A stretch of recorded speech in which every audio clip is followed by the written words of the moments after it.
Welcome to Horrified Stories, where fear comes to life. Don't forget to like, share, and subscribe for more spine-chilling tales. Let's start our today's story, The Shadow in the Mirror, a paranormal encounter. It started with a whisper of faint, barely audible sound Sarah thought was her imagination. Then came the fleeting shadows in the corner of her eye, and the feeling of being watched when she was alone. The mirror had been an innocent purchase from an antique shop downtown. Its ornate silver frame, tarnished with age, called to her like a relic from another time. She had no idea that bringing it home would shatter the boundaries between reality and the supernatural. Now, strange occurrences were escalating, and Sarah was beginning to question her sanity. Sarah Mason had always loved antiques. To her, they were more than objects. They were pieces of history, each one with a story to tell.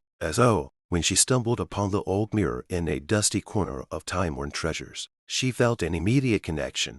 The shop owner, a wiry old man with piercing blue eyes, seemed hesitant when she asked about the mirror. "It's an old piece," he said. His voice low, came from an estate sale. "You sure you want it?" Sarah nodded, brushing off his cryptic tone as an attempt to absolve her. Once home, she placed the mirror in the hallway opposite her bedroom. Its intricate frame gleamed even in the dim light, and the glass reflected her hallway with an unnerving clarity. The first night, Sarah woke with a start. Her apartment was silent, save for the faint hum of the refrigerator in the kitchen. But something fell off. She glanced at her phone, 3:12 a.m. As she lay back down, she caught a glimpse of movement in the mirror through her open bedroom door. It was subtle, like a shadow darting across the hallway. "Probably a trick of the light," she muttered, turning over and pulling the covers up. The next morning, the hallway felt colder than usual. She dismissed it as her imagination, but the feeling of unease lingered. A few nights later, the sounds began.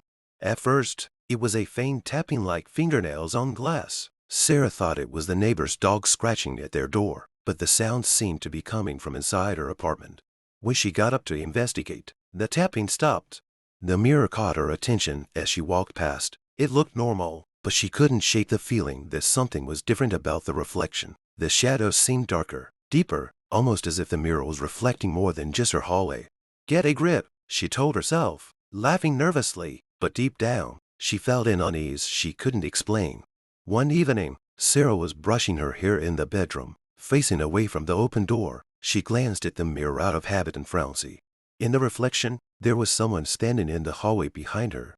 The figure was indistinct, more shadow than person, but its presence was unmistakable. It didn't move, didn't make a sound, just stood there, watching her. Heart pounding, Sarah spun around, but the hallway was empty. When she turned back to the mirror, the figure was gone. She told herself it was stress, a trick of her mind. But that night, she locked her bedroom door before going to sleep. The next day, Sarah decided to learn more about the mirror. She returned to time-worn treasures and found the shop owner sitting behind the counter. "Can I ask you about the mirror I bought?" she asked. The old man looked up, his expression grim. "It's been causing trouble, hasn't it?" Sarah hesitated, then nodded. He sighed. "That mirror has a history. It came from the estate of a woman named Margaret Hale. She was different. People said she dabbled in things best left alone. When she died, strange occurrences began around her belongings, especially that mirror. Why didn't you tell me this before I bought it? Would you have believed me?" Sarah didn't answer. "Get rid of it," the man said. "Whatever you're experiencing, it'll only get worse." Sarah frowned. It's just a mirror." "It's not just a mirror," he said, leaning closer. "It's a doorway. You don't want to know what's on the other side." Sarah left the shop feeling more confused and frightened than ever.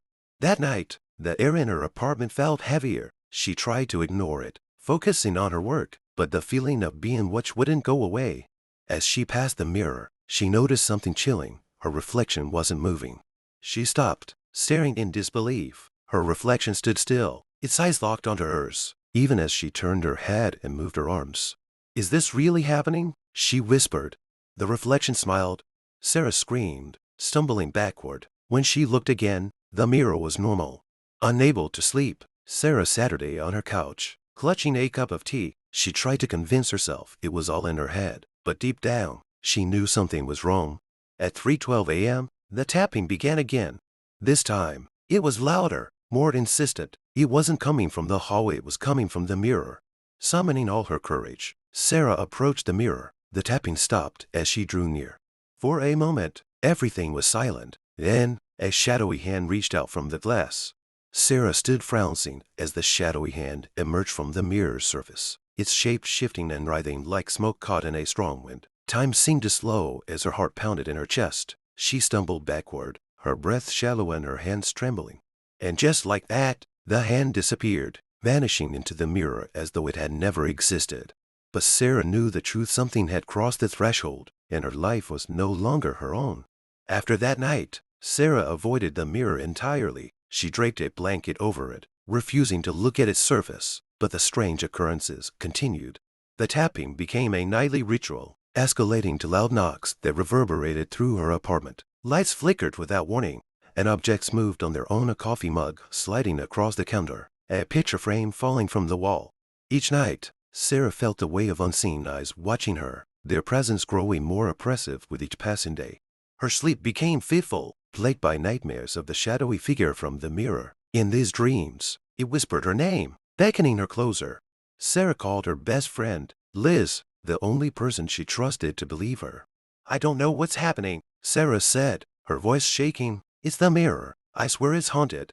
Liz was skeptical at first, but agreed to come over that evening. "We'll figure it out," she said. "Maybe you just need to get rid of it."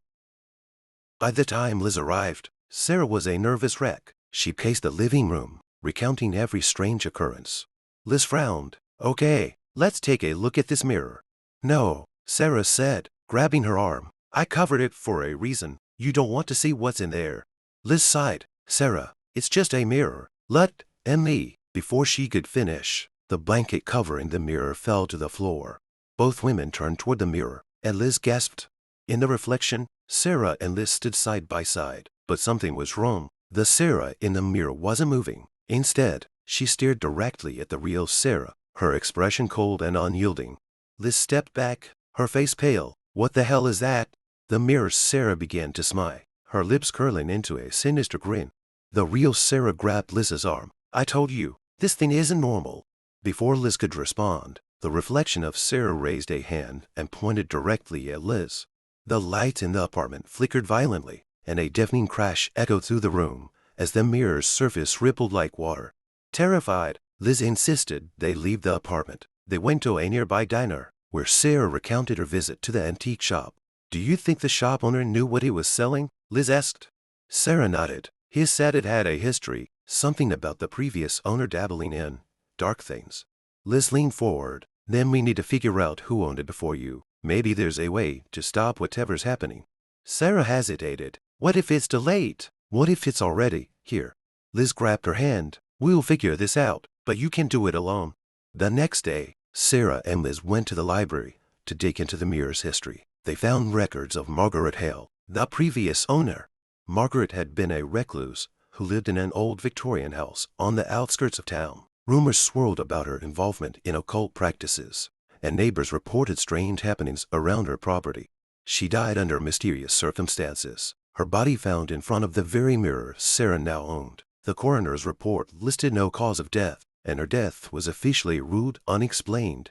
"This is bad," Liz said, flipping through the records. If she was messing with something she didn't understand, maybe the mirror is cursed. Sarah's stomach churned. "But why me? Why now?" Liz didn't have an answer. Desperate for help, Sarah contacted a local medium, a woman named Evelyn who specialized in cleansing haunted objects. Evelyn arrived at Sarah's apartment the next evening, her presence calm and composed. As soon as she stepped inside, Evelyn frowned. "There's a powerful energy here," she said, her voice low. "It's tied to the mirror." Evelyn approached the mirror cautiously, her fingers brushing the frame. She closed her eyes, muttering an incantation under her breath. After a moment, she stepped back, her face pale. "This isn't just a haunting," she said. "The mirror is a gateway. Something on the other side has attached itself to you." Sarah's blood ran cold. "What does that mean? Can you stop it?" Evelyn hesitated. "I can try, but this entity is strong. It may not go quietly." Evelyn set up candles and incense around the mirror, instructing Sarah and Liz to stay behind her. She began chanting in a language Sarah didn't understand, her voice firm and commanding. The air in the room grew heavy, and the temperature dropped. The mirror's surface began to ripple, and faint whispers filled the air. Suddenly, the shadowy figure appeared in the mirror. its glowing eyes locked onto Evelyn as she continued chanting. The whispers grew louder, turning into an ear-piercing screech. The candles flickered violently, and one by one, they went out. Evelyn screamed, clutching her chest. "It's too strong," she gasped. The shadow reached out from the mirror, its smoky hand grasping Evelyn's arm. She collapsed to the floor, unconscious. Sarah and Liz dragged Evelyn out of the apartment and into the hallway. She regained consciousness moments later, her face pale and drenched in sweat. "It's not just a spirit," Evelyn whispered. "It's something older, something evil. You need to destroy that mirror before it claims you." Sarah asked, panic rising in her chest. Evelyn shook her head. "It won't be easy, but whatever you do, don't look into the mirror again. It's feeding off your fear." Liz stayed with Sarah that night, both of them too terrified to sleep. They decided to return to the antique shop in the morning and demand answers from the owner. But when they arrived, the shop was closed, and a "for sale" sign hung in the window. Defeated, they returned to Sarah's apartment. The mirror stood silently in the hallway, its surface gleaming innocently. But Sarah knew better. The whispers were growing louder, and the shadows seemed to move even when the room was still. The entity was getting stronger. Sarah's life was unraveling. Each passing day brought her closer to the brink of despair. The mirror was no longer just an object in her apartment, it was a malevolent presence, a predator waiting for the perfect moment to strike. The failed ritual with Evelyn only made the entity stronger, and now it was no longer confined to the mirror. Shadows moved freely in her apartment, whispers echoed in her ears, and her reflection had begun to behave in ways she couldn't explain. As the entity's grip on her tightened, Sarah realized she had no choice but to confront the darkness head-on. Sarah hadn't slept in days. Every time she closed her eyes, she heard whispers, murmurs of her name, disjointed sentences that made no sense. Her reflection was becoming a constant source of terror. It no longer mirrored her movements perfectly, lagging behind or freezing entirely. Sometimes, it wasn't there at all. One morning, as Sarah brushed her teeth, her reflection turned to look at her, even though she hadn't moved. Its lips parted, and in a voice that was her own yet not, it whispered, "Let me in." Sarah screamed, dropping her toothbrush. When she looked again, her reflection was normal, mirroring her wide-eyed terror. Liz came over that evening, bringing a box of sage and a book about haunted objects she had borrowed from the library. "You look awful," Liz said, concern etched on her face. "I can't take it anymore," Sarah said, pacing the living room. "It's in my head. I can feel it." Liz handed her the book. "This talks about ways to sever ties with cursed objects. Maybe one of these rituals could help." Sarah flipped through the pages, her hands trembling. Most of the methods involved complex rituals or items she didn't have. But one passage caught her eye. To break a bond with a cursed object, one must confront the spirit tied to it. This is dangerous and should only be attempted as a last resort. Sarah closed the book, her stomach churning. She didn't want to face the entity, but what other choice did she have? That night, the entity made its presence known in a way Sarah could no longer ignore. As she sat on the couch, trying to distract herself with a movie, the television screen flickered, the image warped, and for a brief moment, she saw her reflection on the screen instead of the movie. The reflection wasn't alone. Behind her stood the shadowy figure from the mirror, its glowing eyes piercing through the static. Sarah spun around, but nothing was there. The lights in her apartment flickered, and the whispers began again, louder this time. "Let me in." The shadows in the corners of the room seemed to grow, stretching toward her like dark tendrils. Sarah bolted from the apartment, her heart racing. The next morning, Sarah and Liz went to see Evelyn, the medium who had tried to cleanse the mirror. Evelyn looked pale and weak, her hands shaking as she poured tea for them. "I warned you," Evelyn said, her voice barely above a whisper. "The entity has been feeding off your fear. It's growing stronger because you've let it." "What can I do?" Sarah asked. "How do I stop it?" Evelyn hesitated. "There's a way, but it's risky. You'll have to face it directly. Destroy the mirror, but only when the entity is fully present. If you do it too soon, it could escape." Liz frowned. "And if she doesn't succeed?" Evelyn's expression darkened. "Then the entity will claim her, and it won't stop there." Determined to end the nightmare, Sarah and Liz gathered the items Evelyn said they would need: salt, candles, and a hammer to destroy the mirror. As they set up in Sarah's apartment, the atmosphere grew tense. The air felt heavier, and the shadows seemed to move on their own. "I'll stay with you," Liz said, lighting the candles. "We'll do this together." Sarah nodded, though fear gnawed at her insides. She glanced at the mirror, now uncovered. Its surface gleamed in the candlelight, innocent and still. But she knew it was watching, waiting. At midnight, Sarah and Liz began the ritual Evelyn had outlined. They surrounded the mirror with a circle of salt and lit the candles, their flickering flames casting eerie shadows on the walls. Sarah held the hammer tightly, her knuckles white. "What if this doesn't work?" "We'll make it work," Liz said firmly. As Sarah recited the incantation Evelyn had given her, the mirror's surface began to ripple, the air grew colder, and the whispers returned, louder and more insistent. "Let me in!" The shadowy figure appeared in the mirror, its glowing eyes fixed on Sarah. The figure reached out, its smoky hand pressing against the glass. The surface of the mirror cracked under its touch, spiderweb fractures spreading outward. Sarah stepped back, fear paralyzing her. Liz grabbed her arm. "Nah, Sarah, you have to do it now." The entity's hand broke through the glass, its fingers curling around the edge of the frame. Summoning all her courage, Sarah raised the hammer and swung it at the mirror. The glass shattered, and the room was filled with a deafening roar. The candles went out, plunging the apartment into darkness. When the lights flickered back on, the mirror was in pieces. The shadowy figure was gone, but the air in the room still felt heavy, charged with residual energy. Sarah collapsed to the floor, tears streaming down her face. Liz knelt beside her, wrapping her arms around her. "It's over," Liz said, though her voice was uncertain. Sarah wasn't so sure. The apartment was silent, but the shadows in the corners seemed darker than before. Over the next few days, Sarah tried to return to normal life, but she couldn't shake the feeling that something was still watching her. The shattered mirror had been removed, but the strange occurrences hadn't stopped entirely. Objects still moved on their own, and the whispers occasionally returned, faint but unmistakable. One night, as Sarah lay in bed, she heard a familiar voice, "Let me in." The mirror was gone, its pieces scattered and discarded, but the shadow still lingered. Sarah's apartment remained unnervingly quiet, but the whispers hadn't stopped, and the weight of unseen eyes continued to press down on her. Destroying the mirror had weakened the entity, but it hadn't destroyed it. Sarah realized that what she had done wasn't the end, it was only the beginning of a much darker fight for her soul. The bond between her and the entity remained, and if she didn't sever it soon, she might not survive. The days after the mirror's destruction were a blur. Liz stayed with Sarah as much as she could, but even her presence wasn't enough to quell Sarah's growing paranoia. Lights still flickered, objects moved in the periphery of her vision, and at night, the whispers came back, faint and distant, like a sinister lullaby. Sarah tried to convince herself it was over. She told herself the entity was gone, that it was just her mind playing tricks, but deep down, she knew the truth. The entity wasn't finished with her. Desperate for answers, Sarah called Evelyn again. The medium's voice was weak, her health still deteriorating from her first attempt to help. "I told you," Evelyn said. "Destroying the mirror wasn't enough. The bond is still there. It's tied to you now." "How do I get rid of it?" Sarah asked, her voice trembling.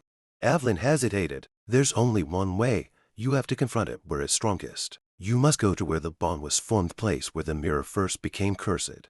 Sarah's stomach dropped. "Margaret Hale's house." "Yes," Evelyn said, "but be warned, the entity will fight to keep its hold on you. You must be strong. If you falter, it will claim you." The next morning, Sarah and Liz drove to the outskirts of town, where Margaret Hale's house, Saturday abandoned and shrouded in overgrowth. The house was a towering Victorian, its windows broken and its paint peeling. The air around it felt heavy, almost suffocating, as if the house itself was alive. "This place is wrong," Liz said, shivering.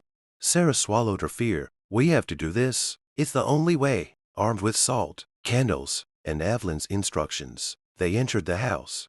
The inside of the house was even worse. The air was thick with the scent of decay, and the floorboards creaked under their weight. They found what they were looking for in the basement, a small room lined with shelves of dusty books and strange objects. At the center of the room was an altar, covered in symbols and blackened with soot. "This must be where Margaret performed her rituals," Sarah said, her voice barely above a whisper. Liz began setting up the candles, while Sarah sprinkled a circle of salt around the room. As they prepared, the temperature dropped, and the shadows in the corners of the room seemed to move. When everything was ready, Sarah stood at the center of the salt circle, clutching a shard of the broken mirror she had brought with her. Evelyn had told her the shard was the key to summoning the entity in its full form. As Sarah began the incantation, the room grew darker, the candle flames flickering wildly. The whispers started, faint at first but growing louder with each word she spoke. The shadows coalesced in the center of the room, forming the shape of the entity she had seen in the mirror. Its glowing eyes locked onto Sarah, and it let out a guttural growl that shook the walls. The entity surged towards Sarah, but it was stopped by the salt circle. It snarled and clawed at the invisible barrier, its smoky form twisting and writhing. "You can't have me," Sarah shouted, her voice trembling but defiant. The entity laughed, a deep, echoing sound that sent chills down her spine. "You brought me here, you gave me strength, and now, you are mine." Sarah held the mirror shard tightly and began the final part of the ritual, reciting the incantation Evelyn had given her. The entity screamed, its form flickering as if it were being pulled apart. As Sarah finished the incantation, the shard in her hand began to glow. She held it up, and the entity recoiled, its glowing eyes filled with rage. "This isn't over," it roared, its voice shaking the room. With one final scream, the entity dissolved into smoke, which was sucked into the shard. The shard grew cold in Sarah's hand before shattering into dust. The room fell silent, and the oppressive weight that had plagued Sarah for weeks lifted. "It's gone," Sarah whispered, tears streaming down her face. Liz hugged her tightly. "You did it. It's over." In the days that followed, Sarah's life began to return to normal. The whisper stopped, the shadows no longer moved, and the feeling of being watched was gone. She moved out of her apartment, determined to leave the nightmare behind. Liz helped her settle into a new place, one filled with light and warmth. But sometimes, late at night, Sarah would catch a reflection in the corner of her eye, and for a fleeting moment, she thought she saw something staring back at her. Something waiting. The antique shop where Sarah had bought the mirror remained closed, its windows boarded up, but one day, a new owner arrived to clear out the inventory.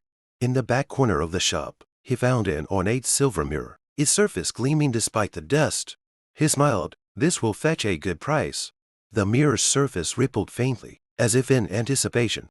If you like this story, don't forget to hit the like button, share and subscribe the channel. Help us grow. Thanks for watching.